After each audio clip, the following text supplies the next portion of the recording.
Hello everyone. How are you doing?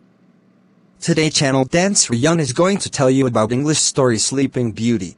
Long ago there lived a king and queen who said every day, "If only we had a child." But for a long time they had none. One day, as the queen was bathing in a spring and dreaming of a child, a frog crept out of the water and said to her, "Your wish shall be fulfilled. Before a year has passed you shall bring a daughter into the world." And since frogs are such magical creatures, it was no surprise that before a year had passed the queen had a baby girl. The child was so beautiful and sweet that the king could not contain himself for joy. He prepared a great feast and invited all his friends, family and neighbors. He invited the fairies, too, in order that they might be kind and good to the child. There were 13 of them in his kingdom, but as the king only had 12 golden plates for them to eat from, one of the fairies had to be left out. None of the guests was saddened by this, as the 13th fairy was known to be cruel and spiteful. An amazing feast was held, and when it came to an end, each of the fairies presented the child with a magic gift. One fairy gave her virtue, another beauty, a third riches, and so on, with everything in the world that anyone could wish for. After 11 of the fairies had presented their gifts, the 13th suddenly appeared. She was angry and wanted to show her spite for not having been invited to the feast. Without hesitation she called out in a loud voice, "When she is 15 years old, the princess shall prick herself with a spindle and shall fall down dead." Then without another word, she turned and left the hall.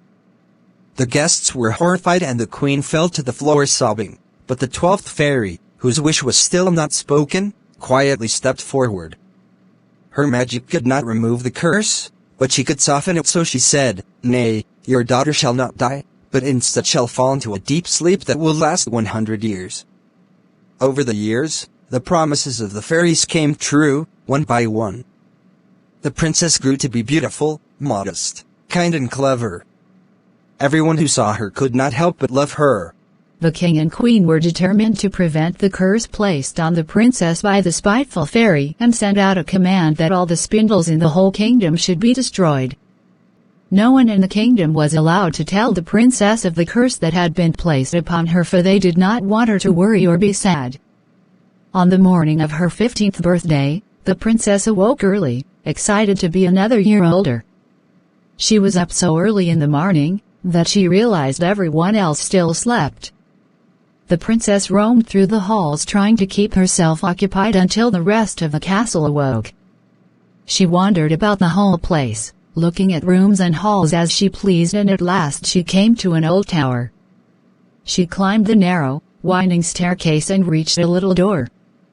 A rusty key was sticking in the lock, and when she turned it, the door flew open. In a little room sat an old woman with a spindle, busily spinning her flax. The old woman was so deaf that she had never heard the king's command that all spindles should be destroyed. "Good morning, Granny," said the princess. "What are you doing?" "I am spinning," said the old woman.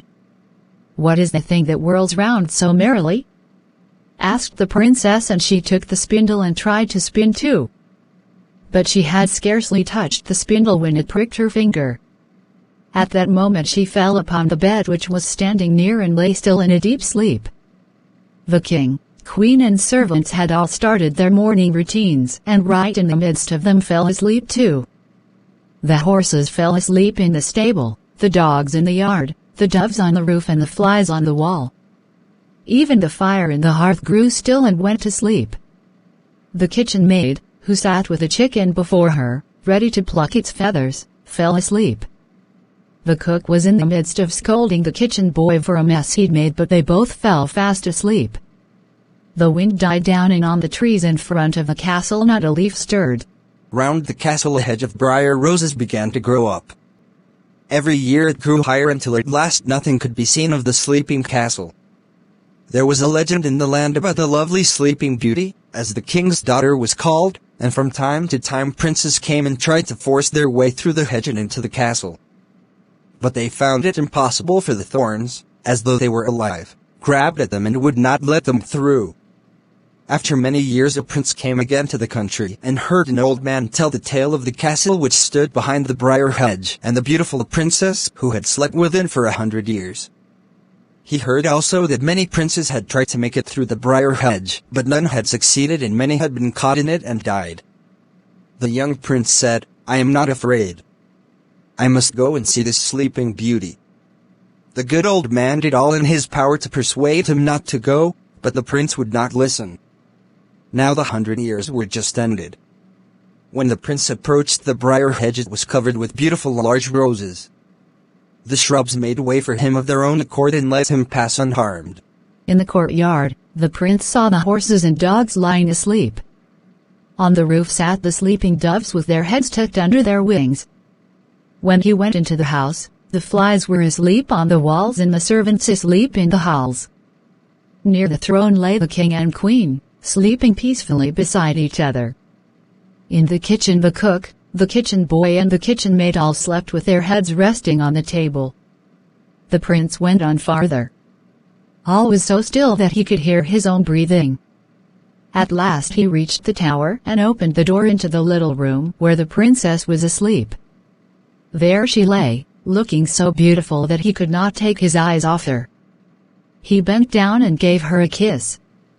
As he touched her, Sleeping Beauty opened her eyes and smiled up at him. Throughout the castle, everyone and everything woke up and looked at each other with astonished eyes. Within the month, the prince and Sleeping Beauty were married and lived happily all their lives. Thank you for watching my video. Please subscribe, like and share to channel Sreyoun in order to get more videos. Thank you.